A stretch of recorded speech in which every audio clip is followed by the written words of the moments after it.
Immigration has been a serious and controversial issue in the United States for many years now. The process of becoming a United States citizen is very complicated for immigrants, and there are many steps to be taken.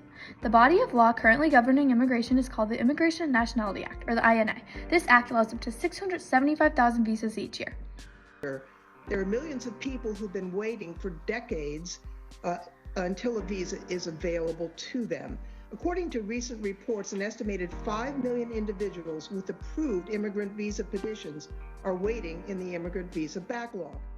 Once an immigrant has a visa and comes to the United States, they become a lawful permanent resident, or an LPR. Once they're an LPR for 5 years, they then are able to apply for U.S. citizenship. After this, to become a citizen, they must be 18 years or older, have conscious residency, have a good moral character, pass English and U.S. history exams, and pay registration fees. Immigrants get put in detention centers while they are waiting for their deportation trials. They are put in detention centers if there are visa violations, illegal entry, or unauthorized arrival, as well as those subject to deportation and removal until a decision is made by immigration authorities.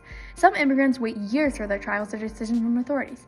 Most of these people are not criminals, they were just undocumented. The conditions in these places are inhumane. They are severely overcrowded, kept in cages, and there have even been deaths. Some don't have access to food and water. Immigrants are still human, and the conditions that are currently being kept in are not livable. The way that they are being treated is unacceptable, and something needs to be changed about it. While there has been some reform efforts, none have gotten very far. Developing facilities more appropriate for the agency's detained population and improving conditions at existing facilities, reducing the number of people transferred away from their families, communities, and attorneys, ensuring that detainees receive adequate medical and mental health care, and that detention facilities receive necessary federal oversight. There have been reports of children being there for months, sleeping on concrete and no access to showers or soap. There are over 11,000 children being held, and 7 children have died in U.S. custody, along with many who are sick and getting no treatment. These are also family separations still happening, and within the detention centers, many children are being torn away and separated from their families. Within these centers, many children and adults are mistreated and treated inhumanely. Some of these people are detained for these extended periods of time, like years. They're not criminals, and they're just languishing in these detention facilities. These undocumented immigrants that are still living in our country can almost never get out of poverty just because they don't have the right papers. Not only is it hard to find work when you are undocumented, but when they have jobs, the employer abuses their labor. Immigrant workers are forced to work long hours with no overtime pay and not paying minimum wage. They also rarely get job training and protective equipment for dangerous work areas.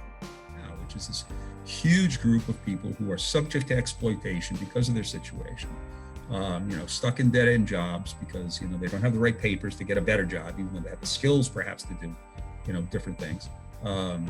It's just there's a lot of problems that could be very easily fixed by, getting people permission to be here. Immigrants face many struggles just because they are undocumented, which is not a crime in the United States. If the undocumented person is turned over to ICE, they are likely to face deportation, the formal removal of a foreign national from the U.S. for violating immigration law.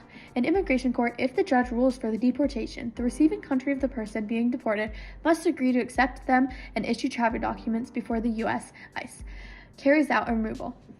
Many immigrants are deported from our country and sent back to the country they came from. The U.S. is a safe place for them to come, and they are forced out. The fact of being in the U.S. without papers is not a crime. Someone comes in on a visitor visa, overstays the visitor visa. They haven't committed any crime. But part of the tactic of people who are not really in favor of immigration reform is to demonize and dehumanize, calling someone an illegal alien, right? Taking one aspect of a person's particular situation at a point in time and labeling that. That's what the person is. Now they're, less than a human being.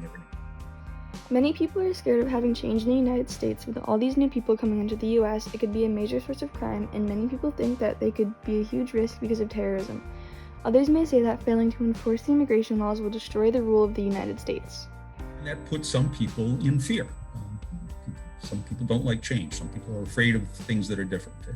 So, legalizing a bunch of people just strikes people. We're coddling the criminals. We're rewarding people for having broken the law. These people are just looking for a safer place to live and escape the dangers they used to face in their old country. However, over the last 4 years, President Donald Trump has made huge efforts for anti-immigration and has separated over 5,000 families and has made over 400 changes to the immigration policy.